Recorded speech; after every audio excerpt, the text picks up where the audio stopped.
Hello, my dear. Ayan. So, let's do a guided collective reading. Bago tayo matulog, tayo po ay mag-guided collective reading. Ayan. So, kalmahan lang natin to because it's been a long, long day. Ayan. Sobrang haba po ng araw na ito and napakarami po talagang nangyari ngayong araw na ito. Okay. So, welcome back sa ating YouTube channel. Sa mga hindi pa po nakakakilala sa akin, my name is RJ, your tarot card reader. And salamat po sa ating mga abangers, sa mga nag-aabang ng ating guided collective reading. Thank you so much po. I hope na nakakatulong po sa inyo itong ginagawa natin. And ganoon din po sa ating mga bagong subscribers. Thank you very much. Okay. So, kanina, ang nagba-bother talaga sa akin na energy is more on parang may mga tao or let us just say it, energy na parang super desperate, super desperado or desperada na makapasok sa personal space ng mga collective. Like, hindi ko masyadong maintindihan yung pinaka-energy pero nararamdaman ko lang na parang there's a certain force, parang merong mabigat na energy na kasi nakailang tao din akong na-encounter din kanina and ramdam na ramdam ko yung energy nila and hindi siya yung energy na parang nakaka-relax or nakaka-happy. Siya yung energy na parang may ipinapasa sa'yo na something na mabigat. Parang gano'n. Parang meron pino-forward sa'yo, like an invisible force na ipinapasa sa'yo. So, do'n ko parang na-confirm na, okey, may certain na energy na parang gustong pumasok sa loob ng collective. Like may gustong parang may gustong ang gusto kong gamitin na words is penetrate. Parang gusto niya pero parang na ibang bastos yun nasa utak ko. Parang gusto niyang pumasok, parang gusto niyang mag-blend in do'n sa mixture, yun ang nakukuha ko. Parang it's more on kung sa isang recipe parang gusto niyang humalo do'n kahit alam niya naman na hindi talaga siya para doon. It's just more on parang magluluto tayo ng isang putahe, for example like minatamis pero lalagyan natin ng suka, parang gano'n. Yun ang nakukuha ko na energy, na dapat wala siya doon pero nandodoon siya. Parang pinipilit niya na mag-blend in, pinipilit niya na mag-mix dun sa energy ng mga collective. Yun ang nakukuha ko na energy, my dear. Okay, so let me see. Clarify natin yung energy na yun. Kasi sabi ko, matutulog na sana ako, pero sabi ko, kailangan ko i-clarify yung energy. Ano ba yun? Bakit ganon? At saka bakit may mabigat na energy akong nakukuha from hindi naman lahat ng tao na nakakasalubong ko is parang ang bigat ng energy, pero may mga iilan-ilan especially sa mga client ko, 'no, sa mga client ko parang ang bibigat ng mga aura lately. Okay, so tingnan natin. Angels, ancestors, spirit guide, paki-clarify po yung energy na na-receive ko. Paki-clarify po yung energy na na-receive ko. Paki-clarify po yung energy na na-receive ko. Angels, ancestors, spirit guides, paki-clarify po yung energy na na-receive ko. The Ace of Pentacles, may kinalaman sa pera. I think sa paglabas ng Ace of Pentacles, parang may gustong i-block. Yung usapin ng pera, my dear, is parang gustong i-block. Yung para bang teka, sige, clarify pa natin 'to. Pero may kinalaman siya sa pera. Parang gustong i-sabotage yung money, yung abundance, yung flow. Angels, ancestors, spirit guides, paki-clarify po. The Two of Wands. Parang gusto ka may-stuck. And the energy of the Hangman, definitely. Merong ayaw kang maalis. Ayaw. Parang hindi niya nagugustuhan. Hindi niya nagugustuhan yung nakikita niya. Pero nakukuha ko more than one na energy. Like, hindi lang to iisa. Like, probably this is more on parang inggit. Like, yeah, inggit, crab mentality. Sa energy ng Two of Wands, stuck. Gusto ka ma-stuck. Sa energy ng Hangman, ayan, this is also stuck. Pero ang nakukuha ko kasi sa energy ng Hangman is like, yung mga ginagawa na sabotage sa'yo, yung mga ginagawa nila na sabotage sa'yo is actually nagko-cause pa ng mas, it's just, it makes you stronger, my dear. It makes you stronger yung ginagawa nila na sabotage sa'yo. Sa pera 'to, is more on money. They want to sabotage your blessing. So, kaya mapapansin mo, pagkatapos mong kausap yung isang tao, parang ang bigat, parang nakaka-drain. Parang bigla ka nalang inaantok or parang wala ka na sa mood. Like, you don't wanna do anything anymore. Parang ayaw mo na, kahit na sabihin mo na meron ka na naka-line up na gagawin, parang nawawala ka na sa mood na gawin yon. And ang pinaka-purpose nung ano na yun is to block yung financial blessing. Yung financial blessing mo, my dear, para hindi mo mag-grab yung mga opportunity. Nakikita mo kung paano magkaharap si Ace of Pentacles at saka si Two of Wands dito. Na parang may magandang opportunity na parating sa'yo. Pero dahil hindi nga niya nagugustuhan or hindi nila nagugustuhan, my dear, yung nakikita nila na para bang may ino-offer sa'yo, may inaalok sa'yo, my dear, na parang sinasabi, "Oh, ito na yung door, ito na yung portal, ito na yung magiging daan para makaalis ka diyan sa sitwasyon mo na 'yan." Ayaw nila. They will try to sabotage it, my dear. They will try to sabotage kung ano man yung bagay na 'yan.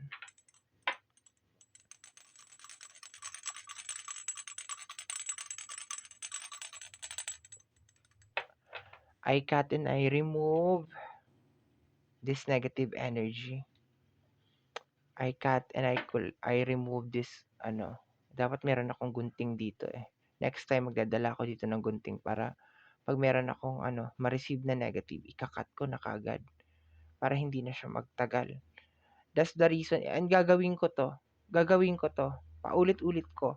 Sasabotage ko talaga lahat, lahat. Kung sinasabotage nila yung energy ng collective, sasabotage ko rin yung ginagawa nila, ika-cut ko agad. Hindi ko ire-return, ika-cut ko. Kasi is protection lang tayo, my dear. Wala tayo sa lugar para magparusa ng ibang tao. Wala tayo doon. At saka hindi natin sila ka-level. I-cut lang natin. Kailangan ko ng gunting dito. I need some scissors sa table ko para ika-cut ko kaagad. Okay, maliban sa bell, kailangan ko pa ng scissor. I need to cut it. Di sila makapasok. Kailangan di sila makapasok sa personal space. Hindi magtagumpay yung kanilang ginagawa. Like, I will not allow them. The energy of the King of Wands. Frustration ang nakuha ko sa energy ng King of Wands. Like, mawalan ka ng focus, mainip ka, like, mawala yung patience mo, tiyaga, pasensya. Kasi si King of Wands minsan may pagka-aggressive yan siya. Although maganda yan siya, pero the shadow side ng King of Wands is pagiging aggressive, no? And partner niya yung ating hangman. Like, gusto mo madaliin mo yung mga bagay-bagay, take shortcuts. Okay, take shortcuts. Yun ang nakukuha ko na message ngayon. Parang gusto nila na mag-take ka ng shortcut. Parang ganon. They want you to take some shortcuts. Or to think na parang there's a shortcut way para mangyari itong mga bagay na gusto mong mangyari. We have here the energy of the Emperor. Okay, related sa energy ng success. May dalawang mataas na card na yung nandito. Ka-clarify ko na si Emperor natin. Paki-clarify po si Emperor. Paki-clarify po si Emperor. We have here the energy of the Seven of Swords, the sabotage na energy. May sabotage talaga sa success na nangyayari. I remove this negative energy.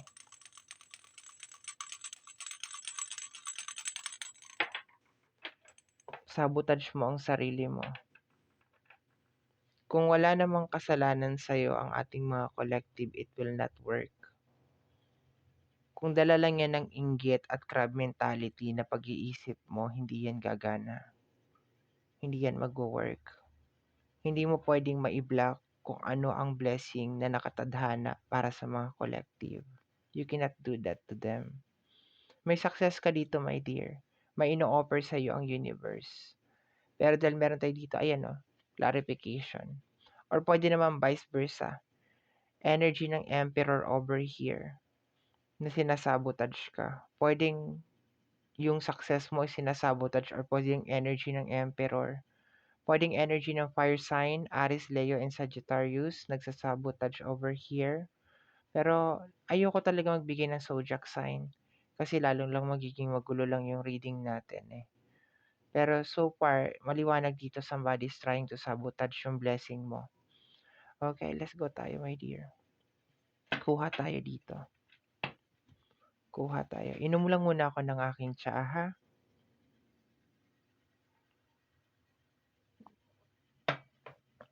Ganun na ba kahaba to? Ayoko masyadong maging mahaba yung ating collective, my dear. Additional clarification pa po para sa ating mga collective. Additional clarification pa po para sa ating mga collective. Those are the people who really don't like you and want you to steal from you. Okay. Those are the people who really don't like you and they want to steal from you. Gusto nila nakawin. Sabagay, may 7 of swords tayo dito. So, it's given. Gusto nilang makuha, my dear, yung mga blessing mo. Possible din to na destiny swap. I do believe on destiny swap. Na gusto nila yung mga abundance na para sa'yo ay mapunta sa kanila. Kaya ang ginagawa nila is like, pagkaharap mo sila, like pag nandito ka, tapos nandyan siya, like sa utak nila, parang siniswitch nila, binabago nila yung kapalaran. Like, gusto ko yung kapalaran niya mapunta sa akin. Parang ganon. Meron silang certain like parang enchant or parang ritual na ginagawa. Sa utak lang nila. Parang ganon. Kaya pagkatapos mo sila makausap, ang baba na ng energy mo. Ang hina na. So, baka mayroon na magtatanong sa inyo, paano to mape-prevent? Anong magagawa dito? Actually, ang pinaka number one na masasabi ko sa inyo is lakasan ninyo yung paniniwala ninyo sa ating buong may kapal. Kagaya ng ginagawa ko dito, ika-cut nyo lang siya. Huwag kayong gagante. Huwag kayong gagante, my dear. Kasi kung talaga naniniwala ka na meron kang Diyos, na meron kang tagapagligtas, hahayaan mo, my dear, yung ating buong may kapal ang magdesisyon para sa tao na yan, hindi ikaw. Kasi yan ang gusto nilang mangyari, gumanti ka. Kasi para bumaba yung energy mo. Para maging magka-level na lang kayo. So, meron kasi ako mga nababasa, my dear, na anong gagawin? Anong gagawin ko para ma-prevent to? Una sa lahat, palakasin mo yung pananalig mo sa ating buong may kapal. Manalig ka. Wag kang gagante. Matuto ka lang magsabi ng no. Kahit nung bata pa tayo, 'di ba? Tinuturuan tayo ng mga magulang natin. Pag hindi mo gusto, sabihin mo no. Ayoko. Pag may nararamdaman ka na hindi maganda, sasabihin mo, hindi ko tinatanggap tong energy na to. Hindi ko ini-entertain tong energy na to. It is the same thing din kung toxic yung nagiging conversation. Sasabihin mo, hindi ko ini-entertain tong conversation na to, kung ano man to. O hindi ko gustong tanggapin tong energy na to. Something like that. Pero hindi ka nagdi-deny. No, wag tayong magdi-deny na nag-i-exist siya. Kasi once na nararamdaman mo siya, ibig sabihin nag-i-exist siya. Kailangan alam mo na nag-i-exist siya pero at the same time hindi mo siya wini-welcome sa buhay. Sasabihin mo, "Ay hindi ko ina-accept 'to," pero nararamdaman mo na nag-i-exist, 'di ba? So, 'wag mo siyang i-de-deny, hindi mo lang siya ina-accept. Alam mo na nag-i-exist siya kasi nararamdaman mo siya, pero hindi mo siya pinaghahari sa buhay mo, 'no? Magkaiba kasi yung tipikal na dini-deny mo siya, eh, na para sasabihin mo na, "Ay hindi nag-i-exist 'yan." Nangyayari siya, nangyayari yung bagay na yun, pero hindi mo siya hinahayaan na maghari sa buhay mo. Kasi meron kang Panginoon, meron kang nagliligtas sa'yo, may nagpoprotekta sa'yo. You believe on the power of your God, you believe on the power of your ancestors. Ayan. Napakahalaga din ang blessing ng iyong mga ancestors sa'yo, yung bloodlines mo. Napakahalaga din 'yan. So, manghihingi ka lagi sa kanila ng guidance. Never ka manghihingi sa kanila ng galit or revenge or something. Huwag mo na silang pahirapan. Huwag ka na mag-pray sa kanila ng mga kung ano-ano na parusahan niyo si ganito, si ganyan, si gano'n. Umiikot ang mundo, my dear. What goes around comes around. Kung ano nilalabas mo sa tao, yun din ang babalik sa'yo. Naniniwala ako diyan. So, itong mga ganitong mga tao, ang normally na nangyayari dito is yung mga tao din na nasa circle din nila hindi din nagiging masaya para sa success nila. Kasi bakit? Yun ang nilalabas nila, eh. Yun ang nilalabas nila sa ibang tao. Sinasabotage nila yung success ng ibang tao. Gusto nila mapunta sa kanila. Kaya eventually 'pag sila na magiging successful, sila na yung aangat sa buhay, hindi din nagiging masaya yung mga tao para sa kanila. Wala nagiging masaya sa kanila. Or kung magiging successful man sila, hindi nila nai-enjoy yung success nila, nagiging miserable sila. Kasi kung talagang mga successful na 'tong mga tao na 'to at magaganda na ang mga buhay nito, hindi sila mag-i-spend ng ganitong energy, 'di ba? So, doon pa lang din nagkakaroon na ng problema kasi meron mga ganitong klase ng tao na ipe-present nila yung sarili nila sa mundo na para silang successful, na para silang nakakaangat-angat, na para silang alam mo yun, mayaman or something, na edukado or whatever, na graduate ng kung ano man na degree, whatever.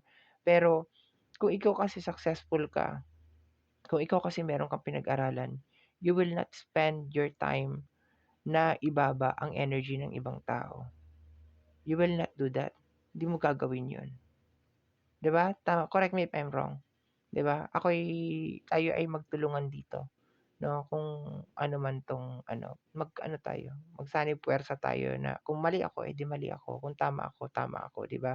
Kasi 'yun ang pagkakaintindi ko, eh, ang successful na tao hindi siya maghahangad ng hindi maganda para sa kapwa niya. Like, bakit ka mag-i-spend ng time para hilahin yung ibig sabihin miserable ang buhay niya.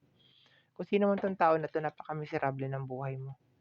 Sobrang miserable ng buhay mo, nakakaawa ka. Naaawa ako sa'yo.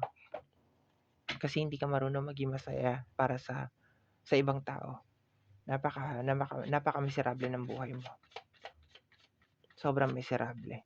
At habang ginagawa mo 'yan, tandaan mo yung sinasabi ko, hindi ka magiging masaya. Wala kang magiging saya na makukuha sa buhay mo. Hindi kita sinusumpa. Sinasabi ko lang sa'yo yung totoo para mag-isip-isip ka ngayon. Mag-isip-isip ka na baguhin mo 'tong karakas mo na ganito. 'Di ba, na nakikita mo gumaganda ang buhay ng isang tao, hihilahin mo pababa. Ipapasa mo yung energy na hindi maganda sa kanya. Kanina nakailang tao akong nakasalubong, my dear. Ang bigat ng aura, ang bigat ng energy. Pero kinausap ko pa rin, in-entertain ko pa rin. Kasi katuwiran ko, sabi ko, kailangan nito ng tulong, eh. Kailangan nito ng guide. So, sinubukan kong i-guide kahit na alam ko na wala namang pumapasok sa utak niya. Kasi ang nasa utak niya is puro galit, hinanakit, inggit, kasakiman. Yun ang nasa utak niya.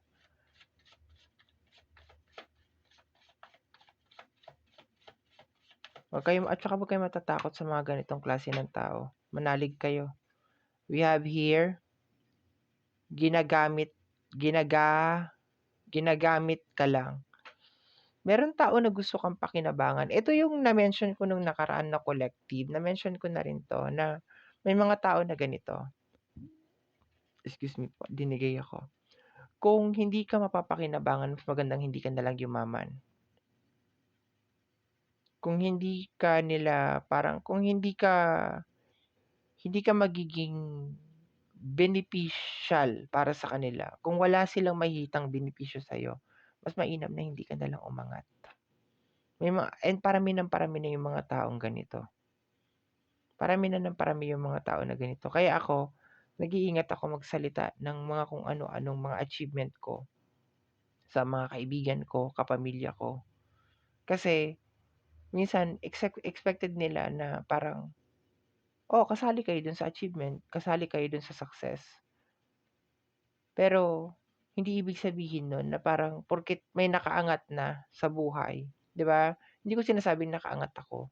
Pero it's just more on parang hindi ibig sabihin na parang gumanda yung daloy ng buhay mo or umayos-ayos yung daloy ng buhay mo. Eh, parang kailangan alam mo ba yung typical na parang nagtrabaho ka ng isang buong buwan? Like you work hard for 1 month or you work for that like nag-OFW ka, nag-abroad ka. And then hirap, pagod, sakripisyo tapos biglang lalapit sa'yo yung kapitbahay mo, hindi sasabihin, "Pagawa mo naman yung bahay ko." 'Di ba parang ano yun, ako yung naghirap tapos sasahod ka lang, gano'n. 'Di ba? And karamihan kasi ng tao gano'n kakapal ang mukha nila. Parang gusto nila na kung ano yung meron ka, meron din sila. Pero based naman dito sa reading, salamat sa hangman natin, yung mga binibigay nila na challenges at saka obstacles sa'yo, nagagamit mo yun. Nagiging ano yun, kumbaga parang nagiging panggatong siya para lalo ka pang magliyab, para lalo ka pang magningning, 'no? Pero siyempre, tayo bilang isang tao may hangganan din. Lahat may hangganan, napapagod din tayo. Kahit gaano kabait ang isang tao siyempre mapupuno din, 'di ba? So, ginagamit ka lang. There are some people na parang sinasabi nila and partner niya pa talaga yung two of wands. Sinasabi dito na parang kung kumbaga kung mawawalan ka ng benepisyo sa kanila, mas mainam na 'wag ka na lang yumaman. 'Wag ka na lang maging successful. At least naiintindihan na natin kung saan sila nanggagaling. Kaya minsan mas mainam yung nagre-reading tayo ng ganito kasi 'pag hindi natin alam yung buong picture kung bakit nila ginagawa yun, which is hindi naman din nila sasabihin sa atin maski magtanong tayo. Mas maganda yung nagre-reading tayo ng ganito kasi naiintindihan natin sila. Naiintindihan natin sila kagaya nito. Those are people who don't like you and want to steal from you. Ibig sabihin gusto ka lang talaga mapakinabangan, 'di ba? So alam na natin. Alam na natin kung bakit gano'n.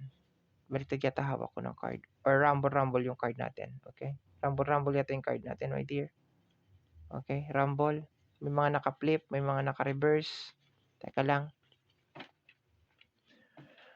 Okay, let's go na tayo, my dear. Let me see. Ngayon naintindihan ko na. Siguro kung sasabihin ko sa kanila, "Tara, halika." 'Di ba? "Join ka sa akin." Tapos monthly ito ang magiging ambag mo, siguro baka tumigil na, 'di ba?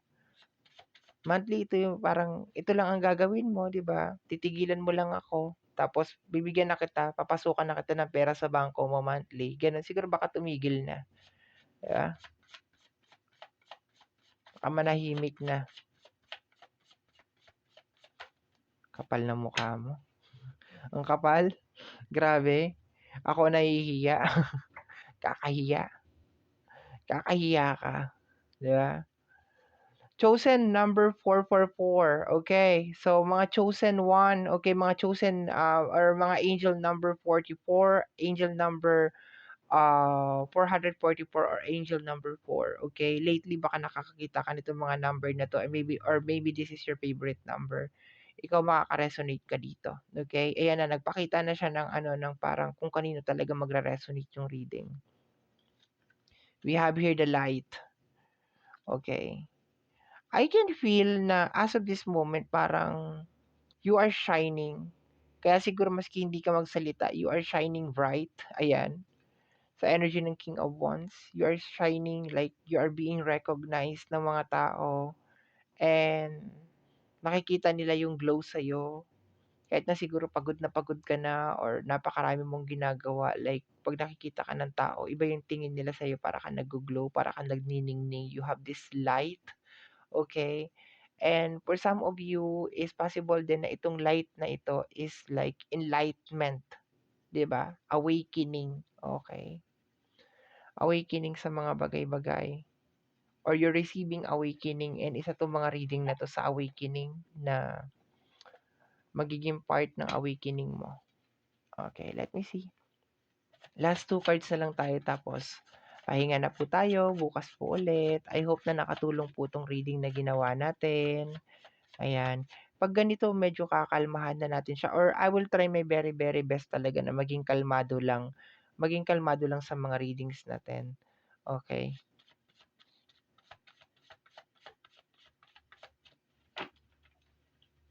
Let me see. Tingnan natin. Next card po tayo.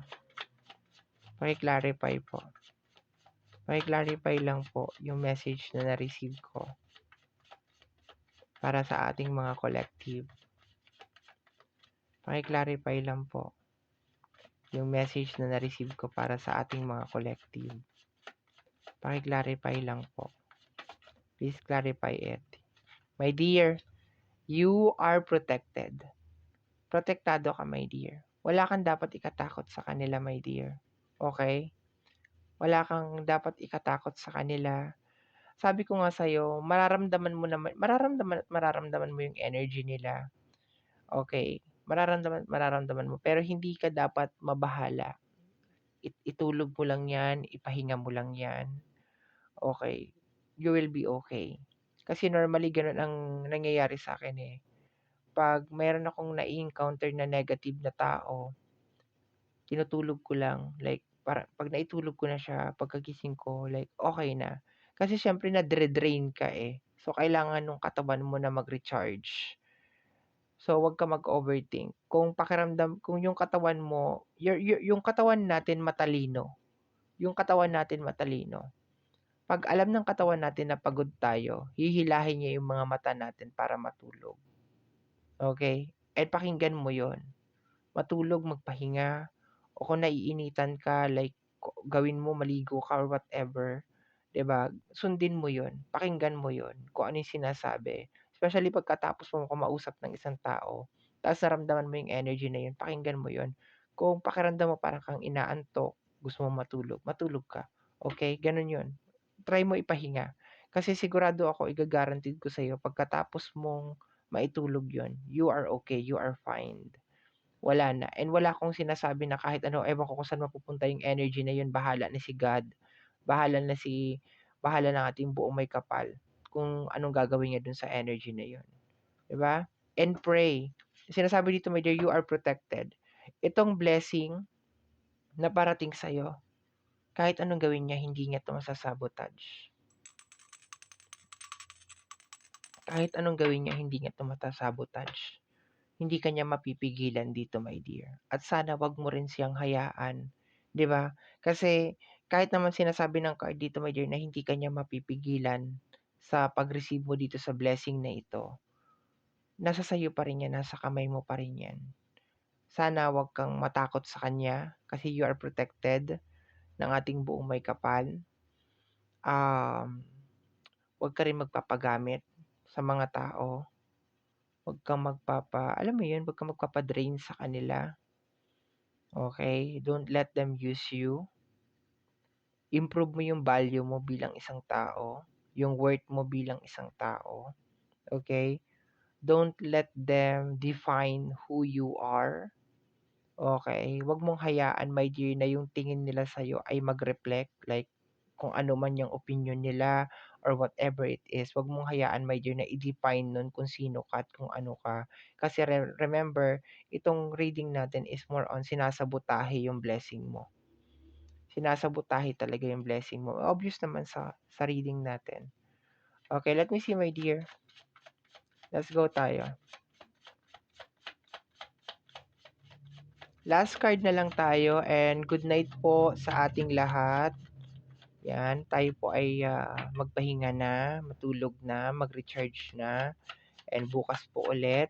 Ayan, maraming salamat po ulit sa mga nagtitiwala po sa'kin, sa mga nakikinig po ng ating, mga readings. Maraming maraming salamat po. Like very, very much appreciated ko po talaga ang pagmamahal, suporta na pinapakita niyo po sa akin at sa ating channel. Maraming maraming salamat po. Pagpalain po kayo ng ating buong may kapal, siksik, liglig, nag-uumapaw at lagi po kayong proprotektahan sa araw-araw sa lahat ng ginagawa ninyo. Sabi dito, why you are still alive. And partner niya ang Seven of Swords. Nagtataka sila, my dear. Nagtataka sila why you are still. They want to know what is your next move. Naki-curious sila sa'yo, my dear. Naki-curious sila sa energy mo. Kung papaano sabi ko nga sa'yo, dun sa paglabas ni Hangman, marami na silang ginawa sa'yo, pero na-convert mo lang lahat yon bilang panggatong para magpatuloy ka. Iginatong mo lahat yon dun sa apoy. Ginatong mo lahat yon, ginamit mo lahat yon para mag-shine ka, para mag-grow ka, kung ano man yung ginawa nila sa'yo. Eh ngayon nagwa-wonder sila kung papaano mo nagagawa 'to. Nagtataka sila kung papaano mo nagagawang makabangon sa kabila lahat ng ginawa nila, my dear. And this time, gusto na naman nila ulit pumasok sa buhay mo, my dear. And gusto na naman nilang isabotage ng isabotage. They want to know your next move. Kaya pala nila gustong pumasok, my dear, sa buhay mo because gusto nila malaman kung ano yung next move mo. Gusto nila malaman kung ano yung mga susunod na hakbang mo. Gusto nila manggaling sa'yo yun. Kaya nga sabi ko sa'yo, mag-ingat ka sa mga kakausapin mo, sa kung kanino ka mag-share ng mga plano mo. Kasi hindi mo talaga alam kung sino talaga yung talagang natutuwa sa mga achievement mo at mga success mo. Mag-ingat ka sa energy ng mga tao. 'Pag naramdaman mo na negative na yung tao, toxic na, lumayo-layo ka na, my dear, okay? So, my dear, yan po yung na-collect natin or guided collective reading para sa araw na ito. Once again, gusto ko lamang po ulit magpasalamat sa ating mga abangers, sa ating mga bagong subscribers. Ayan, maraming maraming salamat po. Talagang very, very much appreciated ko po talaga itong pagmamahal, itong suporta na pinapakita niyo po sa akin. At pagpalain po kayo ng ating buong may kapal, siksik, liglig at nag-uumapaw po na blessing para po sa inyo. Siya na po ang bahala sa inyo and protektahan niya po kayo sa lahat ng ginagawa ninyo sa pang-araw-araw. So, maraming maraming salamat, my dear. Thank you so much. Kailangan ko na pong magpahinga and sana kayo din makapagpahinga kayo, makapag-recharge kayo. And thank you so much po. Until next time. Bye-bye. Thank you, my dear. Thank you, thank you. Salamat po. God bless po. Thank you.